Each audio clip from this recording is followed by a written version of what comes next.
The Battle of Tinian, fought between July 24 and August 1, 1944, stands as one of the most carefully orchestrated and strategically influential operations of the Pacific War, a culmination of evolving American amphibious doctrine and the intensifying struggle to break the defensive perimeter of Imperial Japan. Although often overshadowed by the larger and bloodier battles of Saipan, Guam, Iwo Jima, and Okinawa, the seizure of Tinian played a disproportionately significant role in shaping the final year of World War II. As the Allied advance swept across the Central Pacific, the United States sought staging grounds that would bring its strategic bombing forces within consistent range of the Japanese home islands, enabling an air campaign that could cripple Japan's industrial capacity and undermine its ability to sustain prolonged warfare. Tinian, with its broad, flat terrain, extensive agricultural fields, and proximity to neighboring islands already secured by U.S. forces, represented an unparalleled opportunity. An island small enough to be conquered efficiently, yet geographically ideal for constructing massive airfields capable of hosting the new long-range B-29 Superfortress bombers. Prior to the battle, Tinian had been transformed by the Japanese into a fortified defensive zone integrated into the wider Marianas military network, intended as a shield for supply routes and a barrier to American penetration toward the Philippine Sea and the Japanese homeland. The Japanese garrison, though smaller than Saipan's, occupied tactically favorable terrain, including limestone ridges, coral terraces, and a complex network of caves carved over years of occupation. Their defensive strategy was built around the expectation of a conventional amphibious landing on the island's western beaches, an expectation that American planners deliberately exploited in one of the most ingenious deceptions of the Pacific Campaign. Through meticulous reconnaissance, logistical preparation, and inter-service coordination, U.S. Marines executed an unexpected landing on the island's narrow northern beaches, an audacious maneuver that transformed a seemingly unsuitable stretch of coastline into the launch point for an operation that unfolded with remarkable speed and efficiency. This calculated surprise allowed American forces to penetrate inland before the Japanese could mount an organized counteroffensive, setting the stage for a rapid breakout that overwhelmed defensive strongholds and fragmented enemy command and control structures. The success of the Tinian operation revealed the extraordinary adaptability of the U.S. military at this stage of the war, reflecting lessons drawn from earlier costly battles where piecemeal planning, inadequate reconnaissance, and underestimation of Japanese determination had led to severe casualties. The Marines who landed on Tinian were part of a battle-hardened force, shaped by months of combat in the Marianas. Their tactics had evolved into a formidable blend of combined arms coordination, precision fire support, and methodical reduction of fortified positions. From the initial landings to the final elimination of resistance in the island's southern cliffs, the battle displayed a level of operational synchronicity that few Pacific engagements matched. Yet, the significance of Tinian extended far beyond its tactical success. Within weeks of the island's capture, the Navy's construction battalions, Seabees, transformed it into one of the largest and most important air bases of the war, creating runways that stretched over 2 miles long and constructing the vast logistical infrastructure needed to support round-the-clock bombing missions. From these runways, the strategic bombing campaign against Japan intensified on an unprecedented scale, culminating in the departure of the Enola Gay and Boxcar, the two B-29s that delivered atomic weapons to Hiroshima and Nagasaki. Thus, the Battle of Tinian not only accelerated the collapse of Japan's wartime capabilities, but also positioned the island at the heart of the most consequential and controversial military operations of the 20th century. Beyond its military implications, the battle profoundly affected the island's indigenous Chamorro population, who had endured years of Japanese occupation marked by forced labor, displacement, and cultural suppression. The American victory brought both liberation and new challenges, as vast portions of the island were converted into permanent military installations. Tinian's wartime legacy continues to resonate in historical memory, understood both as a masterclass in amphibious strategy and as the geographic point of origin for events that reshaped global politics, warfare, and moral consciousness.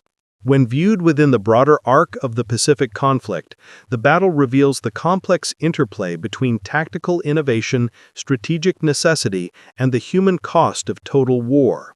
The island's fall not only signaled the erosion of Japan's defensive perimeter, but also served as a tangible indicator that the Allies were entering the final and most destructive stage of the conflict.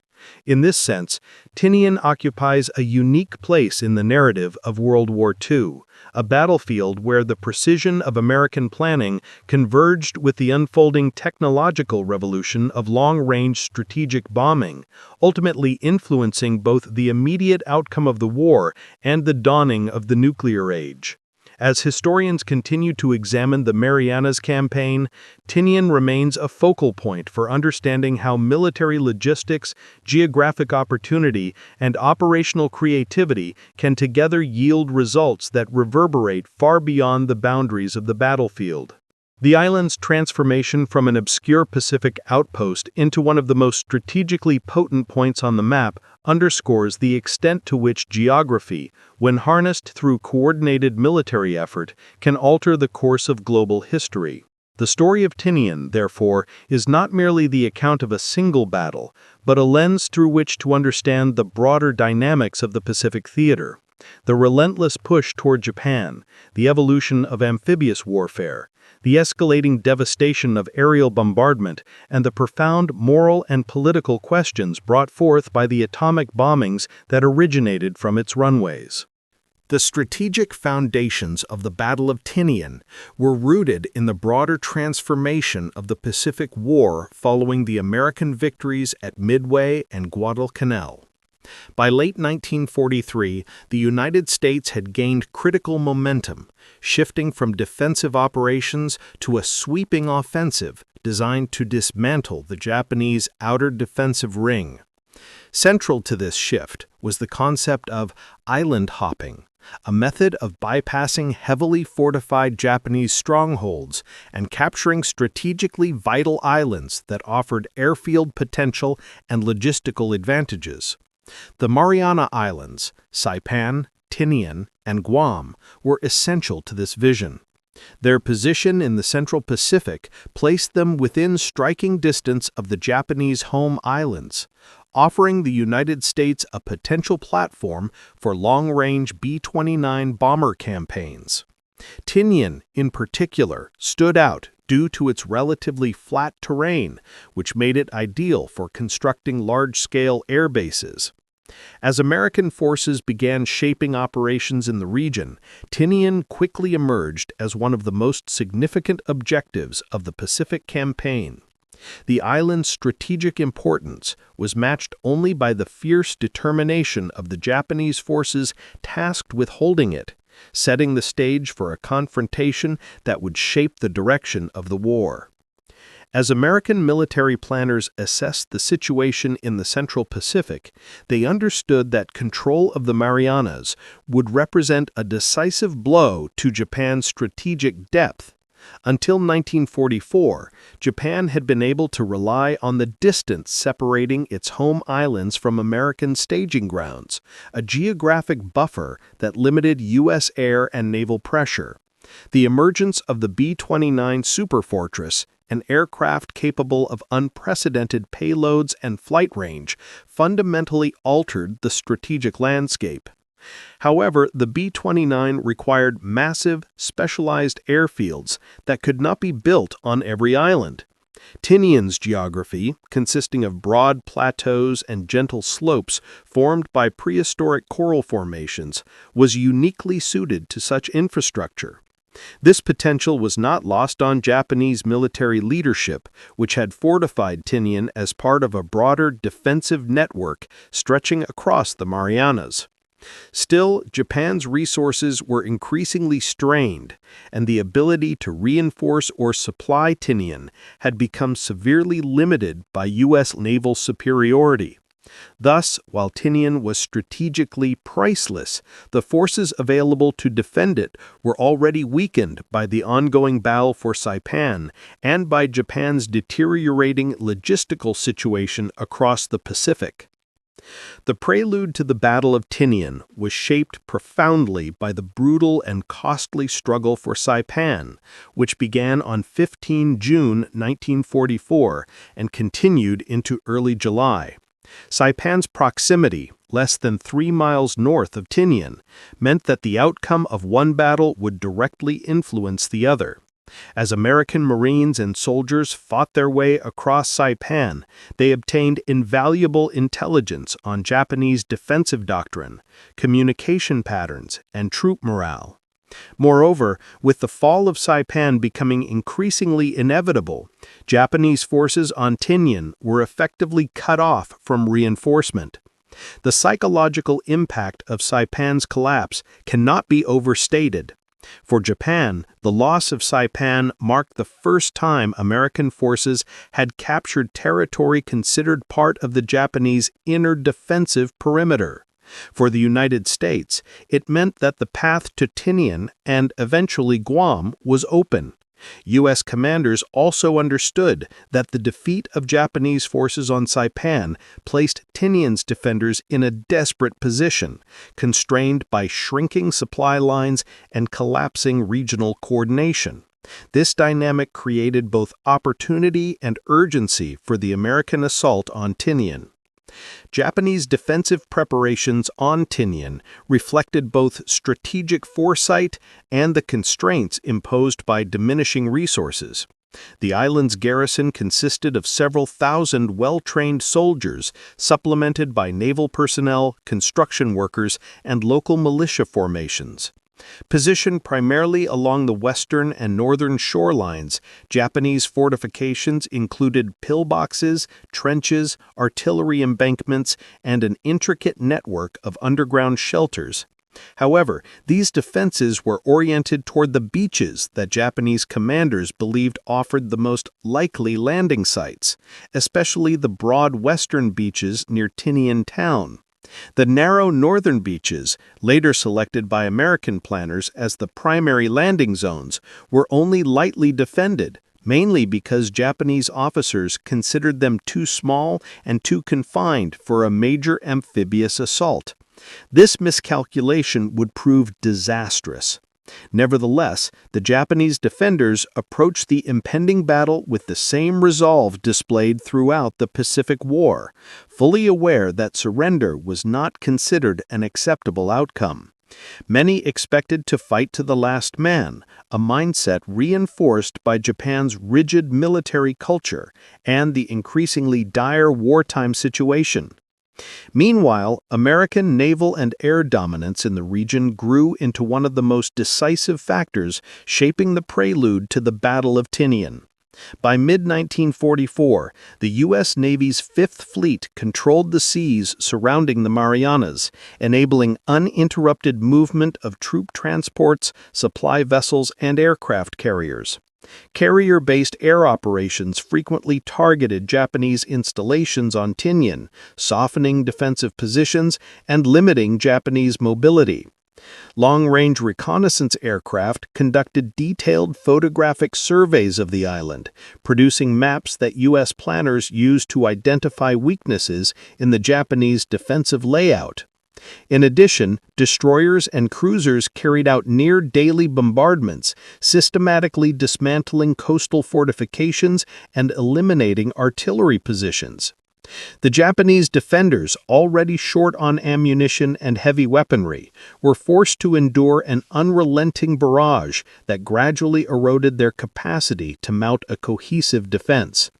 This growing imbalance between American and Japanese capabilities created conditions under which a carefully planned amphibious assault could succeed with fewer casualties than earlier operations. Intelligence gathering played a defining role in shaping the American approach to the invasion. The U.S. military drew from multiple sources, including aerial reconnaissance, signals intercepts, and on-the-ground observations by Marines stationed on nearby Saipan. Aerial photographs revealed not only the locations of Japanese strongholds, but also the natural contours of Tinian's coastline, helping planners identify possible landing sites. Signals intelligence units intercepted Japanese communications that indicated dwindling morale, shrinking supplies, and disrupted command and control structures. This intelligence, combined with first-hand accounts from Saipan, allowed American planners to anticipate Japanese tactics, such as nighttime infiltration attempts, coordinated artillery strikes, and banzai charges. It also exposed weaknesses that could be exploited, particularly the Japanese belief that the northern beaches were too narrow for an American landing. By the time planning for the assault began in earnest, U.S. commanders possessed a remarkably detailed understanding of the defensive environment they would face. The operational planning for the assault on Tinian represented one of the most intricate and carefully coordinated amphibious efforts undertaken by American forces during the Pacific War. The success of the operation depended not merely on overwhelming force, but on the precision and innovation that characterized Marine Corps doctrine by mid-1944. Against the backdrop of the recently concluded battle for Saipan, U.S. commanders recognized the need to adapt their methods to the unique challenges posed by Tinian's geography. At the center of this planning effort were Admiral Raymond Spruance, commander of the Fifth Fleet, and Lieutenant General Holland M. Smith, overseeing the 5th Amphibious Corps. Working alongside them, Major General Harry Schmidt of the Marine Corps played a crucial role in shaping the tactical framework for the invasion. These leaders understood that the assault would hinge on surprise, coordination, and the efficient use of specialized landing craft capable of navigating Tinian's coral-lined shores.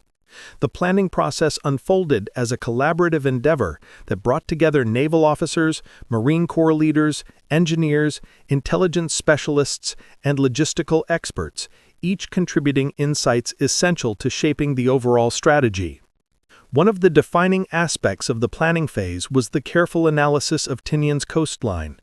Early reconnaissance had revealed that the western beaches, though broad and seemingly ideal for amphibious landings, were fortified heavily by Japanese forces.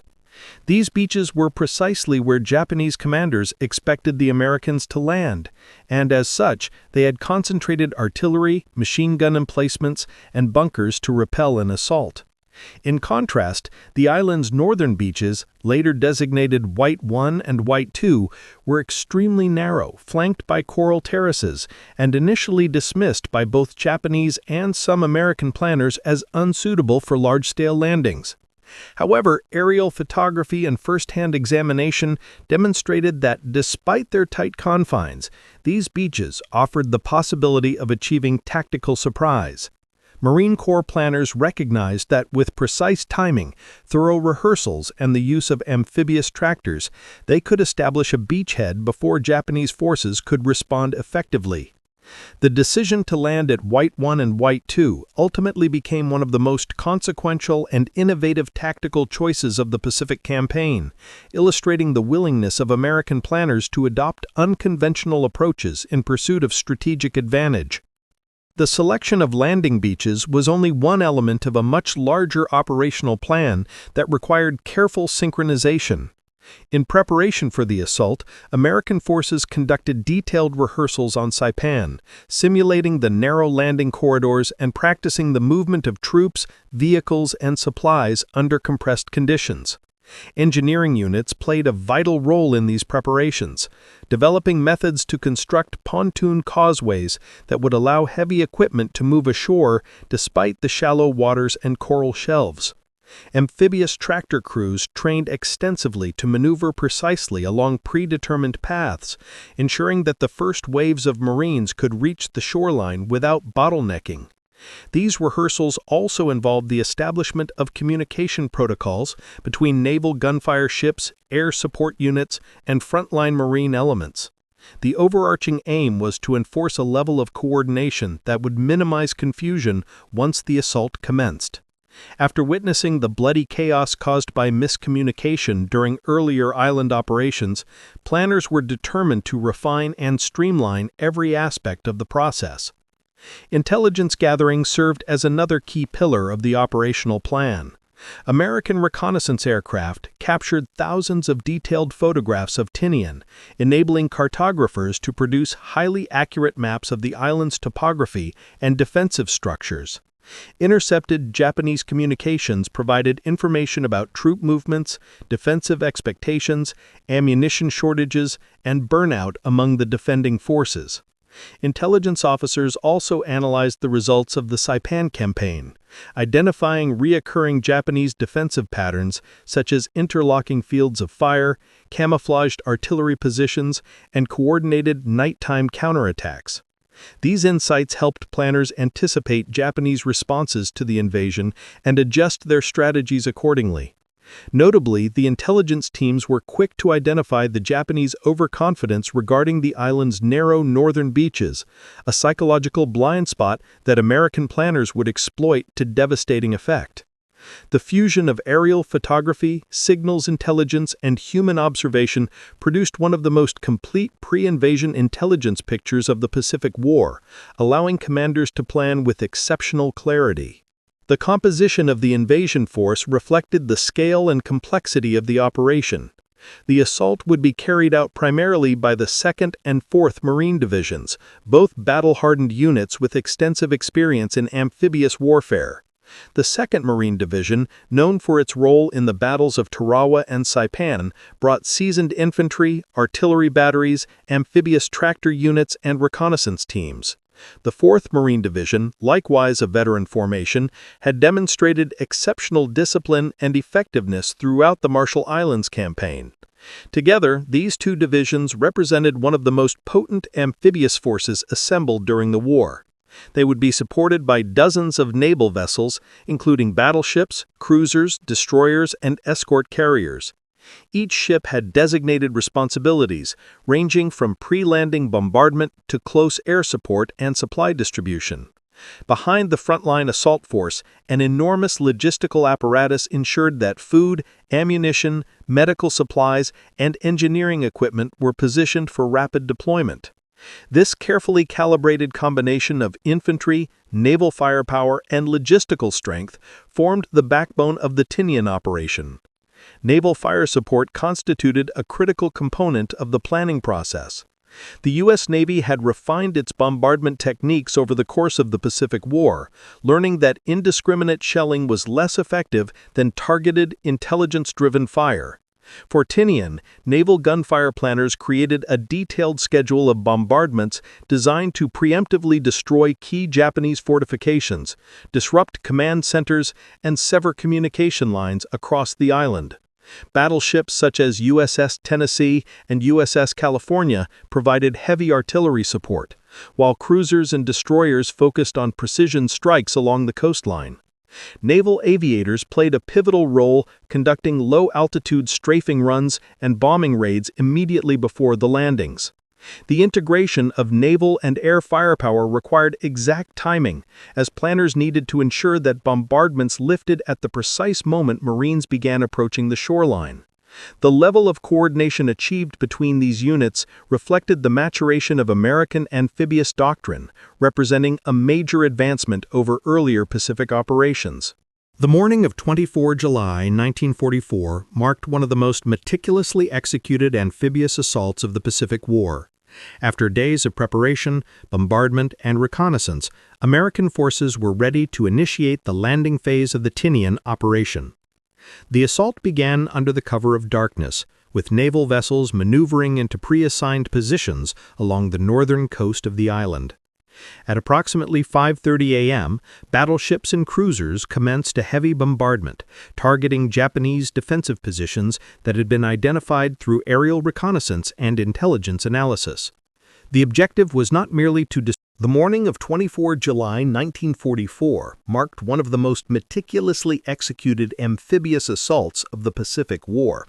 After days of preparation, bombardment, and reconnaissance, American forces were ready to initiate the landing phase of the Tinian operation. The assault began under the cover of darkness, with naval vessels maneuvering into pre-assigned positions along the northern coast of the island. At approximately 5:30 a.m., battleships and cruisers commenced a heavy bombardment, targeting Japanese defensive positions that had been identified through aerial reconnaissance and intelligence analysis. The objective was not merely to destroy fortifications, but also to suppress enemy movement and disrupt communication lines across Tinian. This bombardment, though powerful, was brief and precisely targeted, reflecting the growing sophistication of American naval gunfire coordination. As the bombardment lifted, the first waves of amphibious tractors carrying Marines from the 4th Marine Division advanced toward the narrow landing sites, designated WWII and WWII. The approach to the beaches presented challenges unlike those encountered in previous amphibious operations. WWII and WWII were exceptionally narrow, flanked by coral reefs and terraces that limited maneuverability. Amphibious tractors, LVTs, had been assigned specifically because their design allowed them to traverse both coral shelves and shallow waters without becoming grounded. The Marines riding inside these vehicles had been briefed extensively about the dangers posed by the constricted landing lanes.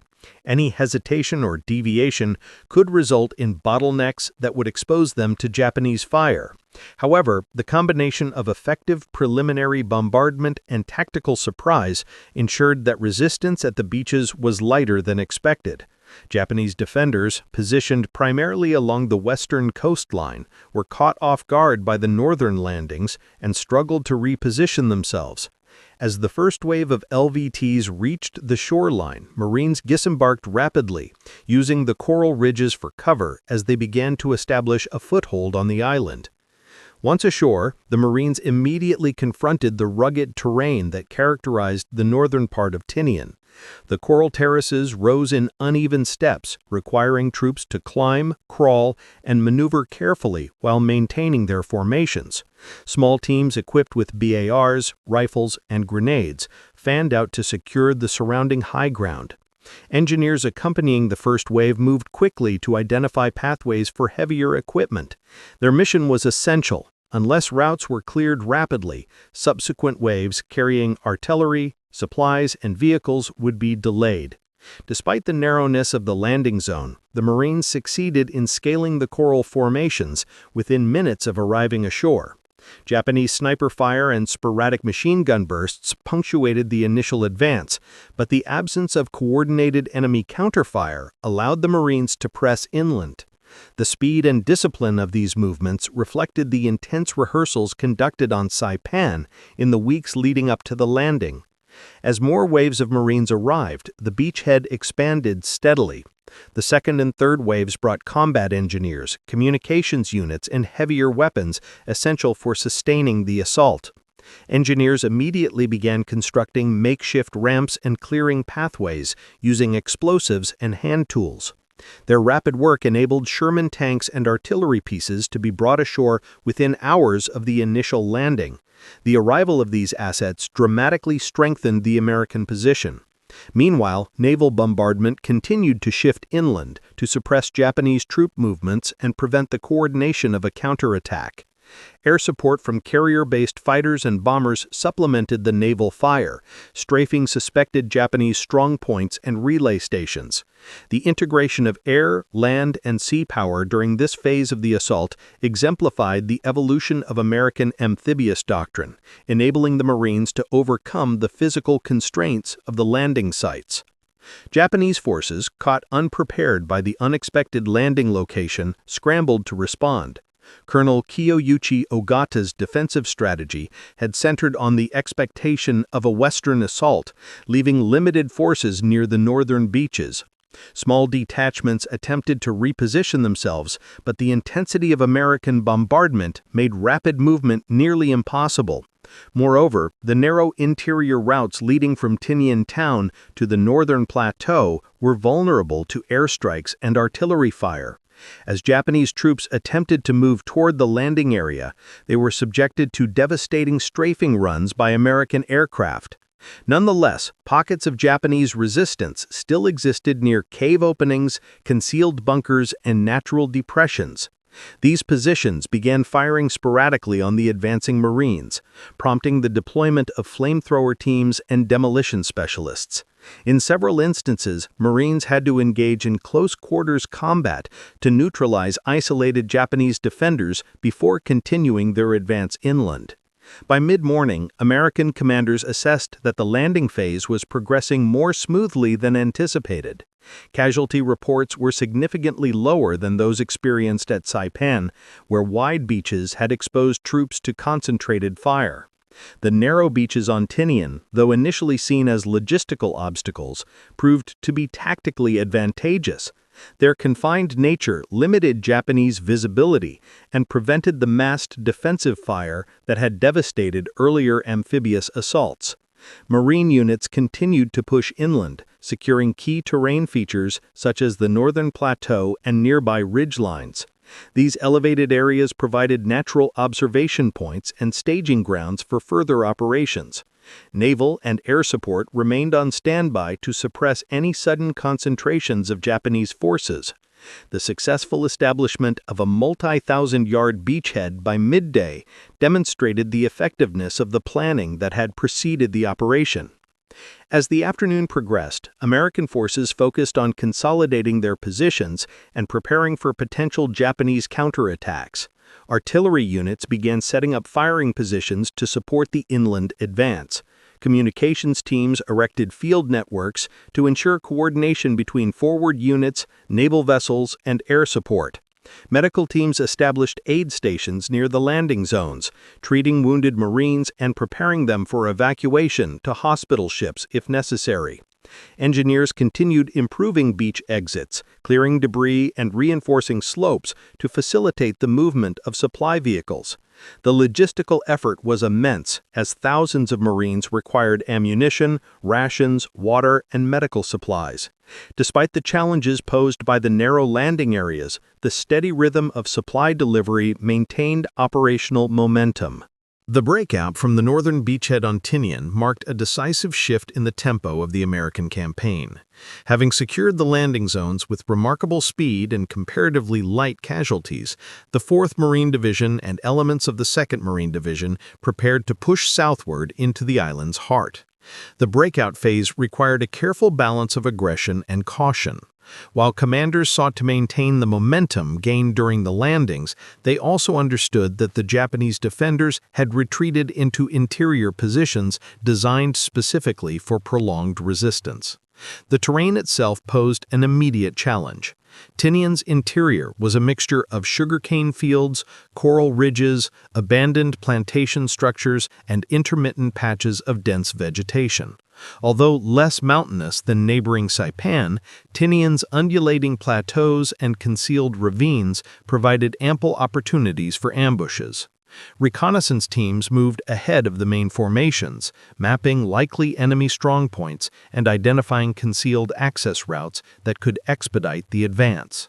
These early efforts proved essential as Marines encountered sporadic sniper fire and improvised defensive positions almost immediately upon leaving the northern plateau.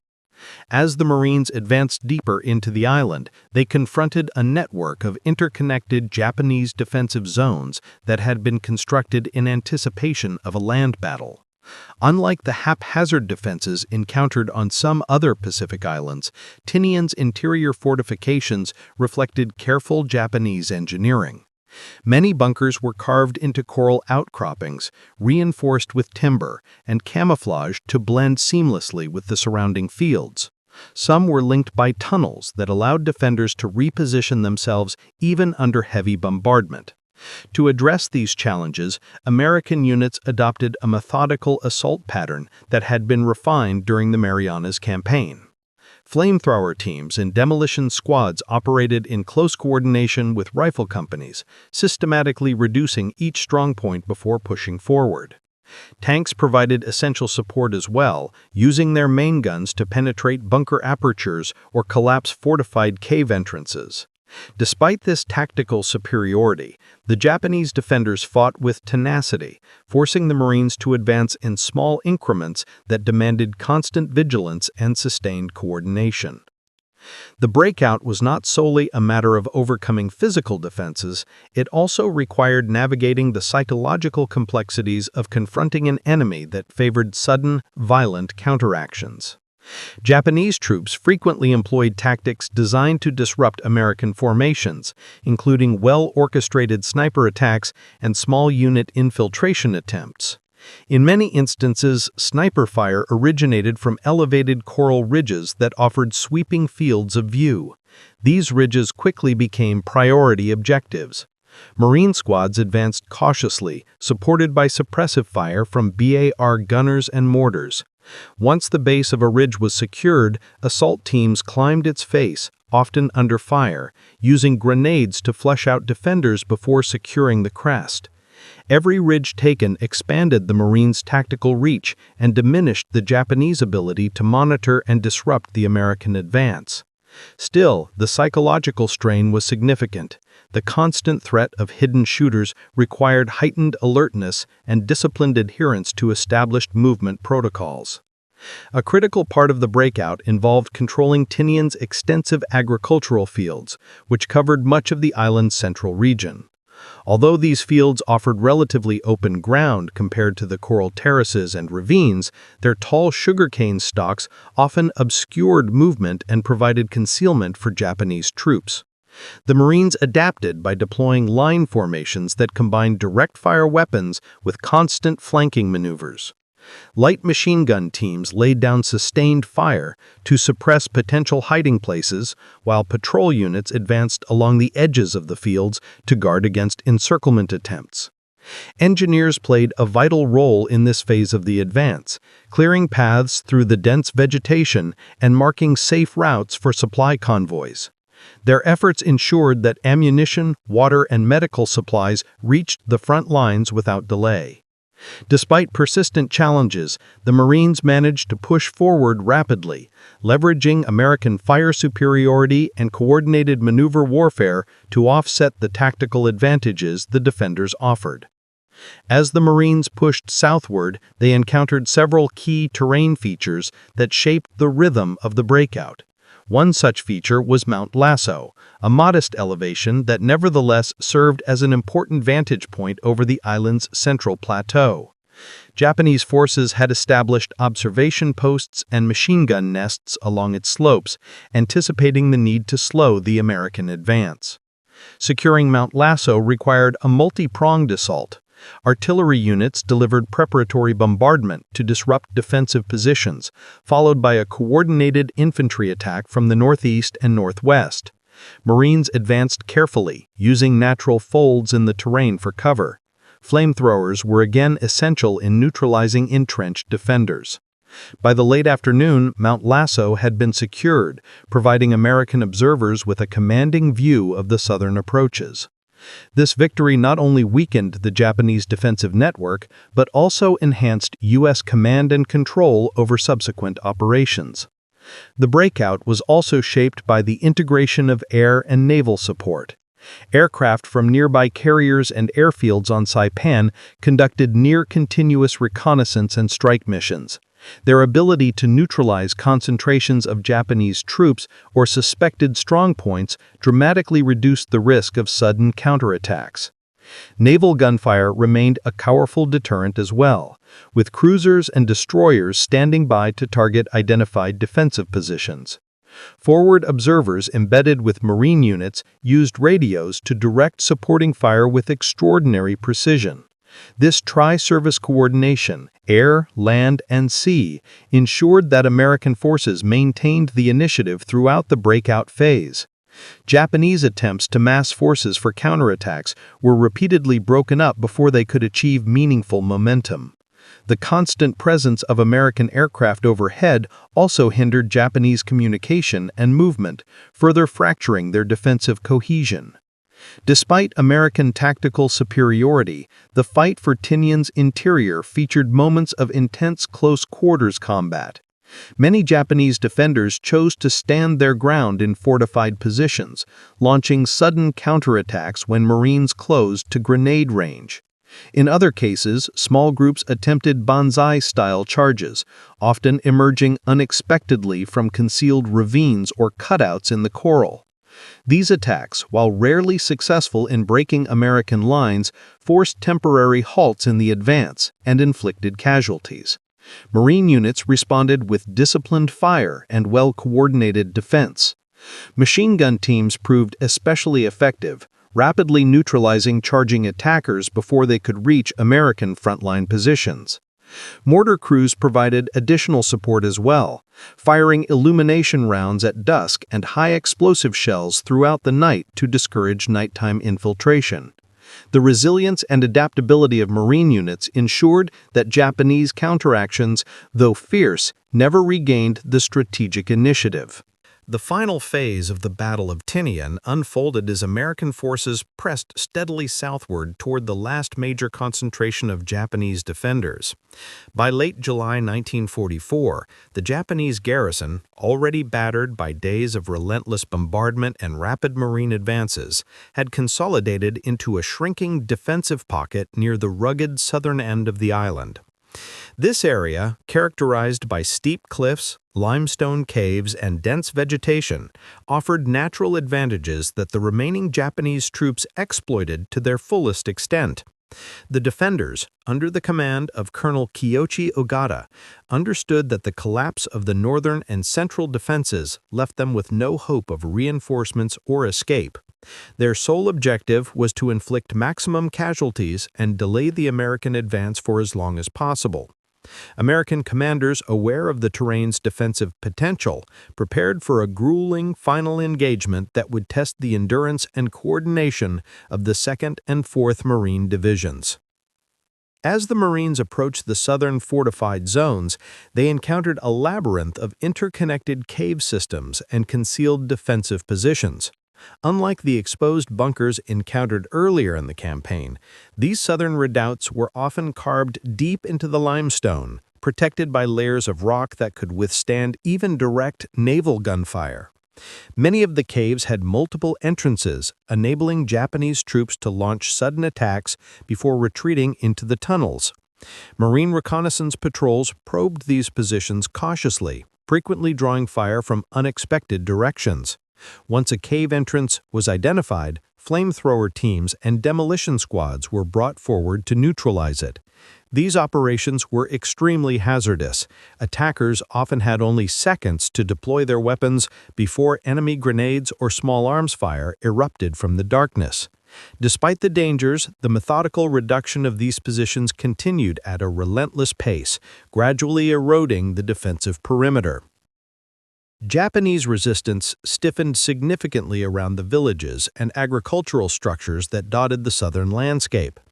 Many of these buildings, some partially destroyed by earlier bombardment, had been fortified with sandbags, trench networks, and hidden firing ports. Clearing them required a combination of maneuver and precision firepower. Marine rifle squads conducted room-to-room sweeps, supported by BAR gunners and demolition teams who sealed off fortified zones with explosives when direct assault proved costly. Tanks and half-tracks provided overwatch, targeting suspected strongpoints with high-explosive shells. In several instances, Japanese troops attempted ambushes from collapsed buildings, forcing the Marines to adapt quickly. The defenders used the terrain skillfully, emerging suddenly from concealed shafts or irrigation ditches to launch surprise attacks. These engagements, though localized, demonstrated the persistence and tactical ingenuity of the remaining Japanese forces, who fought with increasing desperation as the American perimeter closed in. By 30 July, intelligence intercepts and captured documents suggested that the Japanese command was preparing for a final, large-scale counterattack. Reports indicated that the remaining defenders, several hundred exhausted but determined troops, planned a coordinated night assault aimed at penetrating American lines and inflicting maximum casualties before their inevitable defeat. The prospect of such an assault was consistent with Japanese doctrine, which emphasized honorable death over surrender and often manifested in dramatic banzai charges. American commanders responded by reinforcing defensive positions, establishing overlapping fields of fire, and ensuring that illumination rounds and flares were readily available. Machine gun emplacements were strengthened, and listening posts were deployed forward to detect early signs of movement. The Marines understood that the coming night would likely bring the most intense fighting of the campaign's final stage. The anticipated Japanese counteroffensive materialized in the early hours of 31 July. Under the cover of darkness and using the broken terrain for concealment, hundreds of Japanese soldiers surged forward in a massed assault against positions held by the 4th Marine Division.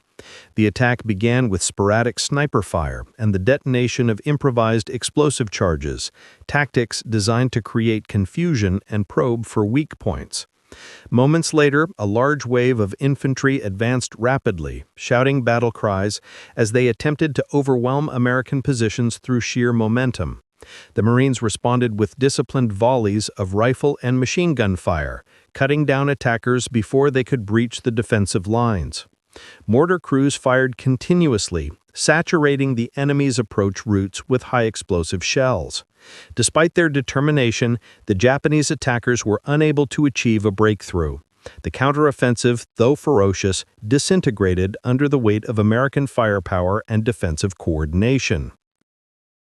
In the aftermath of the failed counterattack, Japanese resistance deteriorated rapidly. The surviving defenders, now fragmented into small, isolated groups, retreated into the remaining cave systems along the southern cliffs. Many refused to surrender, choosing instead to fight to the death or take shelter in caverns that were nearly impossible to penetrate without significant risk. American commanders, mindful of casualties sustained during similar operations on Saipan, relied heavily on flamethrowers, demolitions, and controlled explosives to neutralize these final pockets of resistance. Engineers sealed cave entrances with satchel charges, collapsing tunnels and trapping defenders inside. When possible, Japanese soldiers were offered the opportunity to surrender. Only a handful accepted. The majority remained committed to resistance until the very end, a reflection of both cultural indoctrination and the psychological strain of prolonged isolation and bombardment. Amid the final reduction efforts, American units also focused on securing civilians who had been caught within the combat zone. Tinian's population, though smaller than that of Saipan, included hundreds of Chamorro residents who had been displaced or forcibly confined by the Japanese garrison. As Marines advanced through the southern region, they established safe corridors for civilians to evacuate. Medical teams provided food, water, and treatment for injuries sustained during the battle. These humanitarian operations, though secondary to the military mission, were essential in stabilizing the island and preventing further civilian casualties. Civilians often provided valuable intelligence regarding Japanese hideouts or recently used defensive positions, contributing to the speed and effectiveness of the final clearance operations. By 1 August 1944, organized Japanese resistance on Tinian had effectively collapsed. American forces declared the island secure, though mopping-up operations continued for several days as isolated defenders were located and neutralized. The final casualty counts underscored the scale of the Japanese defeat. Of the approximately 9,000 defenders stationed on Tinian, fewer than 200 were taken alive. The remainder were killed in combat, died by suicide, or were sealed within collapsed cave systems. American casualties, though significant, were far lower than initial projections, reflecting the effectiveness of tactical planning, inter-service coordination, and the overwhelming firepower brought to bear during the operation. The completion of the Tinian campaign marked one of the most efficient and strategically valuable victories in the Pacific theater. The final resistance and counteroffensive on Tinian demonstrated the extent to which Japanese forces were willing to fight despite impossible odds.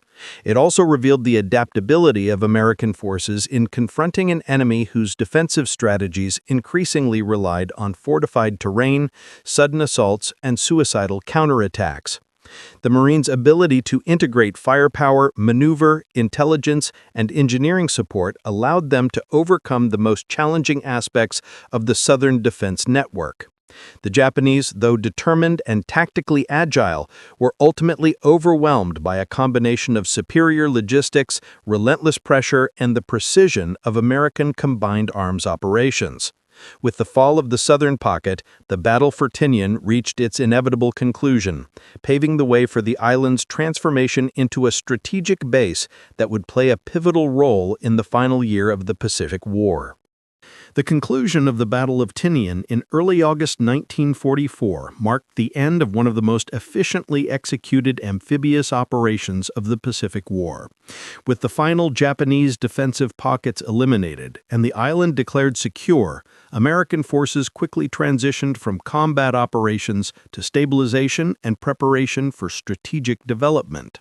The immediate aftermath saw Marine and Army units conducting extensive mopping-up missions, carefully searching ravines, caves, and agricultural fields to ensure that no organized resistance remained. These efforts were necessary not only to protect personnel, but also to prepare the island for its transformation into a major forward base. Although resistance had collapsed, isolated Japanese survivors continued to hide across the island for months, demonstrating the depth of indoctrination and the degree to which the battle had fragmented Japanese cohesion.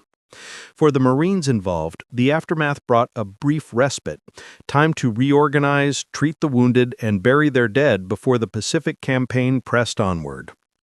Tinian's capture carried immense strategic significance within the broader framework of the Pacific War. The island's flat terrain, expansive open fields, and relatively stable weather conditions made it one of the most ideal locations in the Marianas for large-scale airfield construction. Engineers from the Navy's construction battalions, the Seabees, immediately began surveying and clearing ground for what would become some of the largest and most important air bases of the war. Within weeks, construction crews transformed former sugarcane plantations into enormous runways capable of supporting the new B-29 Superfortress bomber. The development of Northfield and Westfield altered the trajectory of the air war against Japan. Tinian soon became a launching point for sustained strategic bombing operations, enabling B-29s to reach the Japanese home islands with unprecedented consistency. The island's transformation from contested battleground to critical aviation hub demonstrated the speed and effectiveness of American engineering and logistical capabilities. Among the most profound consequences of Tinian's capture was its direct role in the conclusion of the Pacific War. The island served as the departure point for two of the most consequential missions in military history, the atomic bombings of Hiroshima and Nagasaki. The 509th Composite Group, specially trained to deploy the atomic weapons, established its operational headquarters on Tinian. From airfields constructed only months earlier, the B-29 Enola Gay launched on 6 August 1945 to deliver the uranium-based atomic bomb Little Boy to Hiroshima. 3 days later, the B-29 Bockscar departed from the same island to release the plutonium-based Fat Man over Nagasaki. These missions, though controversial and still debated decades later, were instrumental in prompting Japan's surrender. Tinian thus holds a central, if somber, place in the history of nuclear warfare and the end of World War II. The strategic importance of Tinian extended beyond its role in launching the atomic bombing missions. From late 1944 through 1945, the island operated as a major base for sustained B-29 bombing campaigns that targeted Japanese industrial infrastructure, transportation hubs, and urban centers. The scale of these operations was unprecedented. Thousands of sorties were flown from Tinian and its neighboring islands of Saipan and Guam. The ability to project air power directly onto the Japanese home islands placed immense strain on Japan's war economy and contributed significantly to the collapse of its industrial output. These air operations also forced Japan to divert precious resources into homeland defense, stretching its already overburdened logistics system even further. In this way, Tinian became both a tactical victory and a strategic fulcrum, its capture enabling the final phase of the air war that paved the way for eventual surrender. Beyond its military significance, the aftermath of the battle had profound effects on the local Chamorro population. During the Japanese occupation, many Chamorro families had been displaced, forced into labor, or subjected to harsh restrictions. The American capture of the island provided an opportunity for the community to begin rebuilding their lives. Humanitarian teams delivered food, medical supplies, and aid to civilians as military forces cleared the island of hazards.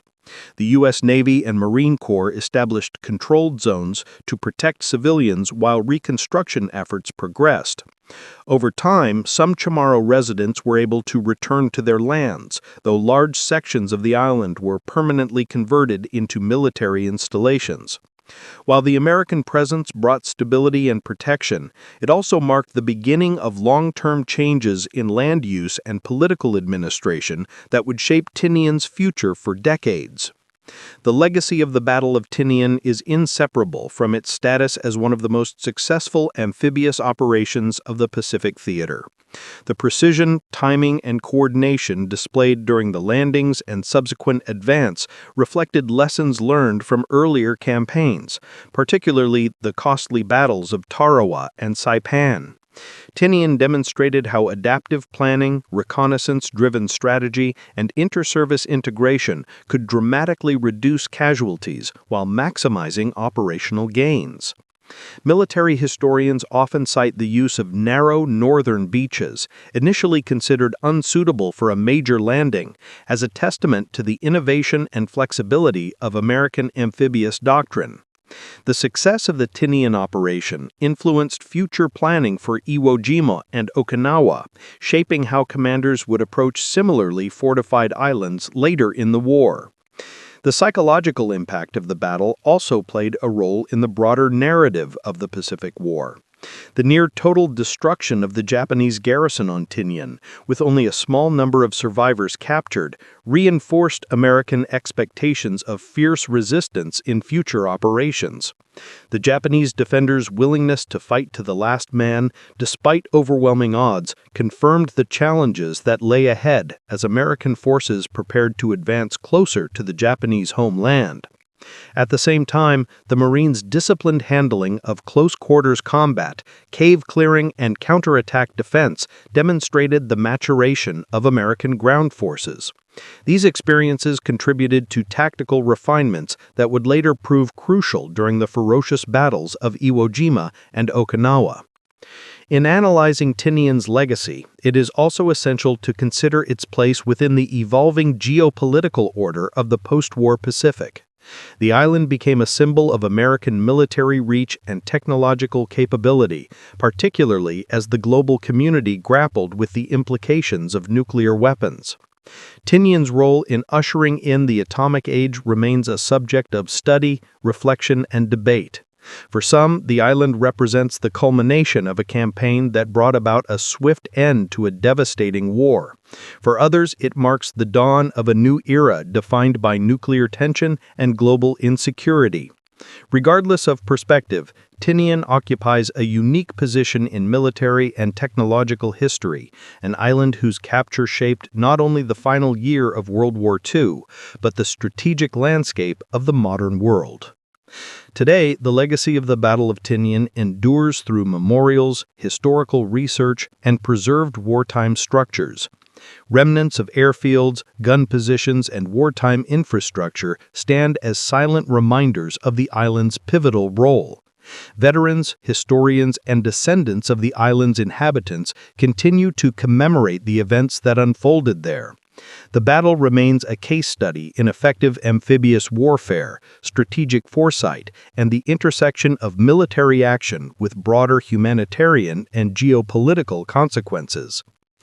As the decades pass, the story of Tinian continues to offer insight into courage, sacrifice, innovation, and the complex realities of war, ensuring that its significance will not be forgotten.